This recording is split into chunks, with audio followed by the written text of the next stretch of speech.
Центр избирком сегодня официально зарегистрировал третьего кандидата на должность президента. Выборы 2019 года для Абхазии имеют гораздо большее значение, чем может казаться.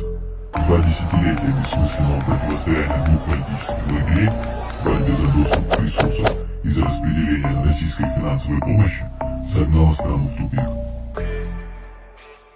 Строительство все новых социальных объектов без поиска их финансового обеспечения душит экономику, которая зиждется лишь на российской инвестпрограмме и небольшом числе предпринимателей.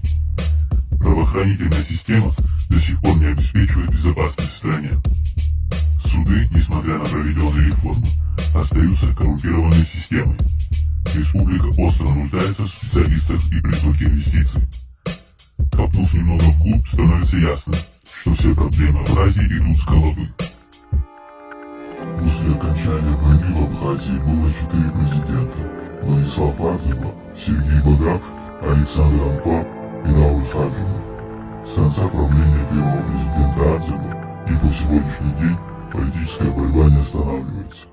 Так называемые благопшистые режимисты не раз приводили население страны к гражданскому противостоянию.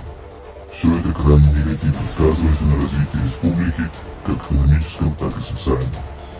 Последней кульминацией этой борьбы стали события мая 2014 года, когда объединенная оппозиция во главе с Раулем Хаджимовым собрала многотысячный митинг у комплекса правительственных зданий в Сухуми, вынудив тогдашнего президента Александра Анклава подать в отставку. Я уверен, что другого пути просто нет. Сегодня в Абхазии выросло уже не одно поколение, которое мыслит совсем другими категориями. Молодые люди мечтают о современном, развитом государстве с присущими ему атрибутами. И лидером должно стать лицо, соответствующее чаянию этой прогрессивной части населения.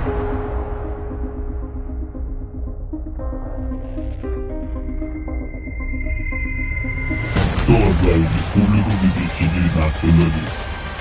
Есть ли в стране команда профессионалов, готовая взяться за тяжелые реформы? Абхазия, сделай правильный выбор.